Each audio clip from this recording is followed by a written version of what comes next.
11:15 de la mañana. Le doy la bienvenida a Marcos Schiavi, doctor en Historia, que tuvo la amabilidad de atendernos. Marcos, ¿cómo estás? Acá Carla Pelliza te saluda. Hola Carla, gracias por llamar. No, por favor, gracias a vos. Bueno, te voy a contar ya para ponerte un poco en alerta. Estamos en un momento muy reflexivo aquí en el programa, así que creo que... Enhorabuena. La verdad es que sí, es una etapa muy interesante, por lo menos para analizar e intentar entender la que atraviesa la Argentina y el mundo. Vamos a arrancar en principio por la cuestión por la cual te convocamos, que es un poco también pensar el rol del movimiento obrero y de la organización sindical de los trabajadores en esta etapa. Ayer la CGT estuvo presente con un enviado en esta mesa del Consejo de Mayo, convocada por el Gobierno Nacional. Dentro de los puntos que se iba a discutir estaba la reforma laboral, y también le tengo que sumar en esta seguidilla de actitudes de la CGT la falta de convocatoria a la marcha de la semana pasada por la prisión que le impuso la Corte Suprema de Justicia a Cristina Fernández de Kirchner. ¿Cómo analizás estas señales que está dando la CGT en esta última semana? Lo primero a plantear es lo del Pacto de Mayo. Originalmente fue una escenificación, un humo que armó el gobierno el año pasado. Primero un pacto que se iba a firmar el 25 de mayo, terminaba firmándose en julio. Un año después hacen la primera reunión, todos miembros oficialistas o paraoficialistas, ¿no? El gobernador de Mendoza está cerca de cerrar un acuerdo electoral, la senadora por Santa Fe vota todos los proyectos oficialistas, y en ese marco la presencia de la CGT para hablar, en el mismo día que viene el FMI, para hablar de reforma laboral, es al menos una muestra de que hay cierto desoriente, ¿no? En el resumen lo dijiste vos, en los últimos 10 días a la CGT la invitaron a 2 reuniones. Una al PJ a defender a la presidenta del PJ, que es Cristina, y que está detenida y proscripta, y otra a hablar de reforma laboral con Sturzenegger, y fueron a la Casa Rosada, no fueron al PJ. Claro. Bueno, claro, ahí ese contraste es tremendo, ¿no? Porque a una que uno supondría que por historia, por convicción, deberían haber ido de cabeza y deberían haber tenido su columna en la marcha y demás, decidieron no ir, pero sí a la otra. Ayer creo que Gerardo Martínez decía algo así como, y le estoy sobreinterpretando, pero este gobierno suele abrir pocos espacios de diálogo, este es uno, no podíamos no aprovecharlo, y quedamos en que vamos a sostener los derechos de los trabajadores y demás. ¿Te parece que eso es posible, viable, con las señales que ya dio también este gobierno en materia laboral? A mí me parece que ser dialoguista con este gobierno no rinde, ¿no? No es que vos hoy tenés provincias dialoguistas mejor financiadas que provincias opositoras, o intendentes dialoguistas, o fuerzas políticas dialoguistas que están mejor que las que son claramente opositoras. No le veo ninguna mejora para un movimiento obrero y para trabajadores argentinos que hace 10 años vienen con salarios en caída, con empleo en caída. Nada de la reforma laboral que puede proponer Sturzenegger va a mejorar la situación de trabajadores, que vuelvo a decir, en los últimos 10 años, el otro día lo decía Máximo, perdieron 10% de participación en el producto. Pasamos de rondar los 50 a rondar los 40. Y eso no significa que tiene que ver con una caída del producto, sino que tiene que ver con que esa participación dejó de ser de los trabajadores y pasó a otras manos. Claro. Esa es la agenda de la CGT, no creo que sea una agenda de Sturzenegger. Uh-huh. ¿Sabes? El otro día hablaba con un intendente, no un intendente peronista, un intendente del otro lado, y me decía, ¿no? Y ya pensando también un poco más ampliamente en qué es lo que pasa en la sociedad, qué pasa con los laburantes en esta actualidad, y cómo puede interpelar el peronismo a ese sector. Me decía, estamos haciendo focus group Y en los focus lo que aparece es la idea que él denomina como mejorismo, ¿no? El concepto es mejorismo, que es una nueva forma de llamarle al individualismo, podríamos decir, o a la meritocracia. ¿Y qué dice el mejorismo? Que la gente, que el laburante solo se preocupa por estar mejor él, por su situación particular, y que ve que el trabajo formal los esclaviza 8 horas en un laburo para no tener un buen sueldo, que por ahí pueden tener el mismo sueldo laburando con las aplicaciones pero manejando su propio tiempo, que los aportes mucho no les importan porque ven que los jubilados están discutiendo que cobran 300 lucas y tienen un bono congelado y no les resuelve la vida tener aportes laborales. No sé si vos ves lo mismo, o cómo fue también evolucionando un poco la clase trabajadora en este último tiempo, que nos lleva también a este nuevo escenario que hay que contemplar, el de los laburantes que deciden desprenderse de esas cuestiones más tradicionales, por llamarlo de algún modo, de la fábrica, no sé, por decirlo de alguna manera. El 40% de los trabajadores y trabajadoras de Argentinas son trabajadores informales. Por ende, no tienen el resguardo legal correspondiente y no tienen organización sindical. Esos trabajadores están huérfanos de representación. Ahora, la representación no es un espejo. No es que uno tiene que, desde la dirigencia, sea sindical, sea política, la dirigencia a secas, uno tiene que también dirigir, conducir a la sociedad y plantearle horizontes mejores. No puede actuar en espejo a una sociedad que hoy, es verdad, hace 10 años que el mercado de trabajo, después de 4 años de macrismo, 2 años de pandemia, otros 2 años de Milei, etcétera, etcétera, no hay mejoras. Bueno, el desafío es conducir, representar a esos trabajadores hacia un horizonte de mejoría, no de mejorismo, de mejoría, de poder ofrecerle una agenda propositiva y a la ofensiva que pueda ver en el horizonte que va a estar mejor. Capaz que en un año no, capaz que en 2 años no, pero pronto puede estar mejor. Uh-huh. Y ahí pensaba, ¿no? Vos mencionabas el tema de la CGT, del trabajo informal. Vos publicaste en tus redes sociales cómo afecta también esta informalidad según el grupo, según el sector del que se trate. Y me pregunto cómo queda el movimiento obrero, la central, puntualmente la central obrera, frente a la sociedad. Porque ya es una central, el movimiento obrero en general, en su conjunto, bastante demonizado por la derecha, y eso creo que está a las claras. Pero tal vez estas actitudes también que tiene la CGT generan ruido en aquellos sectores que normalmente bancan la organización de los trabajadores en la Argentina. Como que no tienen nada para ganar, ¿no? Ni de un lado, porque no va a ganar el amor de la derecha, que ya de por sí los detesta, ni del otro, que empieza a ver, a señalarlos tal vez como, no sé, entreguistas o personas que están dispuestas, dirigentes que están dispuestos a pactar separados de las bases. ¿En qué situación queda el movimiento obrero en su conjunto y la central puntualmente? Te lo planteo en un par de puntos. Primero, que la CGT es mucho más que su triunvirato. La CGT son sindicatos, delegados, trabajadores, regionales, y es parte de lo mejor de la historia argentina, la CGT. Es la que nos permitió, con la movilización de los trabajadores, construir una sociedad donde el bienestar estuviera democratizado. En segundo punto, la CGT, hay que reconocer que más allá de ciertas resistencias en algunos sectores, la sociedad y sobre todo los trabajadores esperan de la CGT mucho más, y eso es bueno. Eso es bueno porque eso significa que la ven como una herramienta de poder popular, y en ese sentido creo que es algo de lo que agarrarse. Y en tercer punto, no hay que perder de vista que a fin de año se viene una renovación de la CGT, de la conducción, que está en discusión en estos momentos, y que la realidad es que un gobierno que piensa en una reforma laboral, en un gobierno en donde el salario no crece y donde no se le da importancia a la caída del empleo, y donde la principal opositora al gobierno está detenida y proscripta, no va a haber mucho margen para que la nueva conducción de la CGT sea paraoficialista. Yo me imagino una renovación con una agenda a la ofensiva y representando una oposición a este gobierno. Soy optimista. Veo.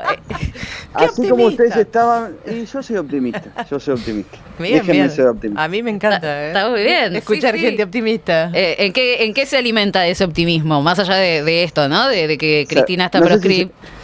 No sé si se acuerdan ese debate entre Cristina y David Viñas que hubo cuando Cristina creo que era no sé si diputada o senadora, en que David Viñas le decía, bueno, yo soy pesimista, y Cristina le decía, bueno, yo soy una militante política y no me puedo... Sí, tengo la obligación de ser optimista. Sí. Bueno, me pasa lo mismo, tengo la obligación de ser optimista.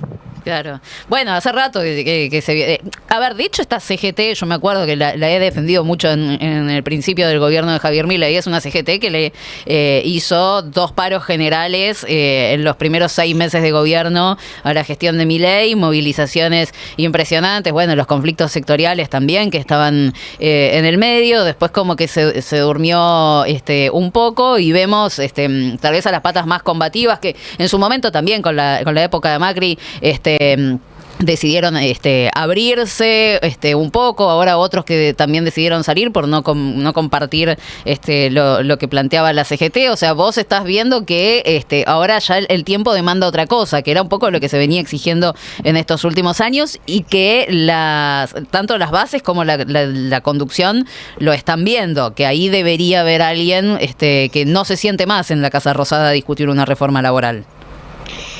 Yo creo que lo que pasó en los últimos 10 días fue desafortunado.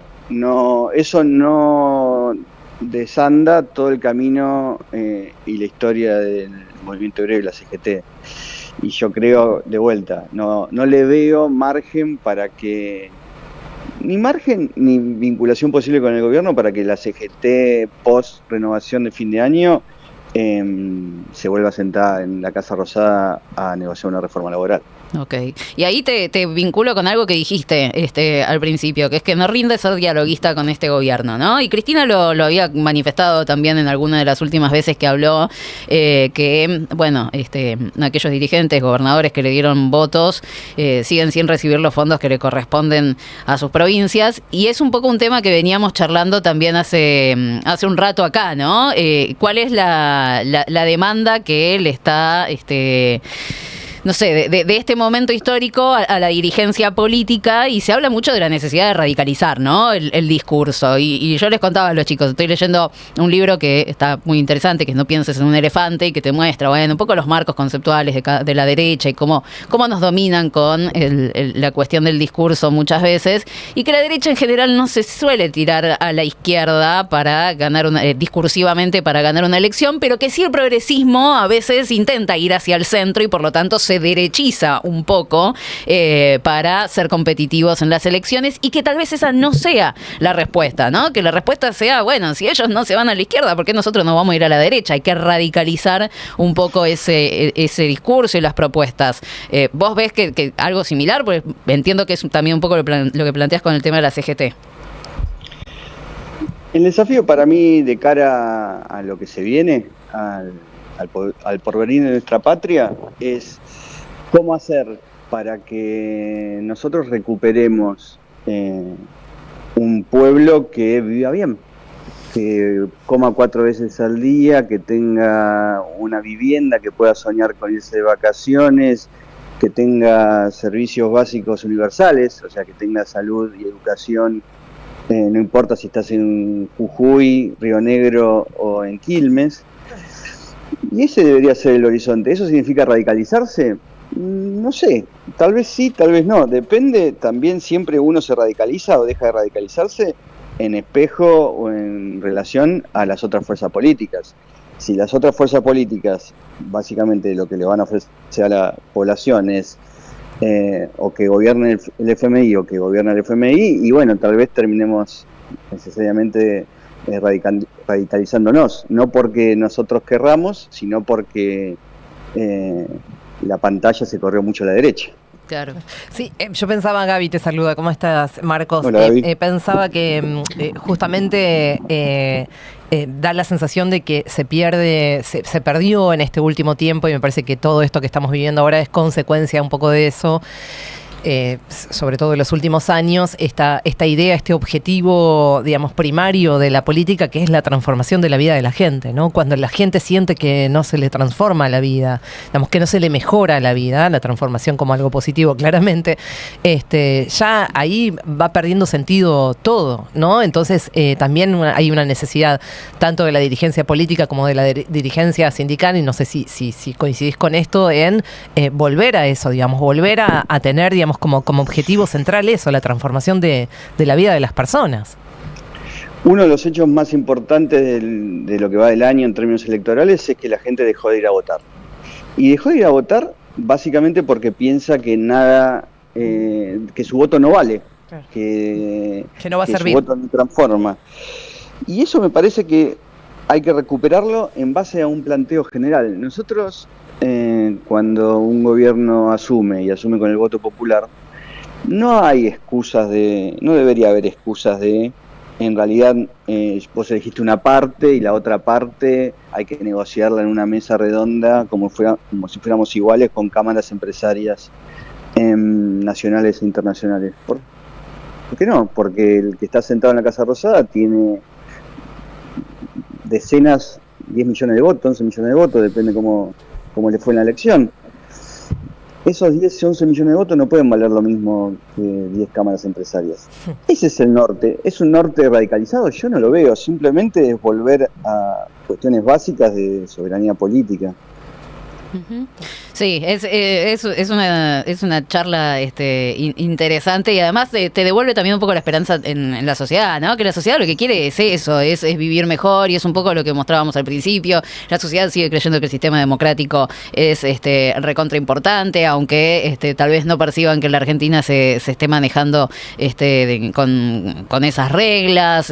No digo, porque en algún momento estuvo la discusión, toda la sociedad se volvió a la derecha, toda la sociedad se convirtió en facha, autoritaria e individualista. Bueno, tal vez no, tal vez lo que está faltando es eso, es un proyecto del otro lado que vuelva a poner en valor justamente estas cuestiones que parecen tan esenciales, pero que hoy no están garantizadas, ¿no? Tal vez la cosa esté yendo por ahí.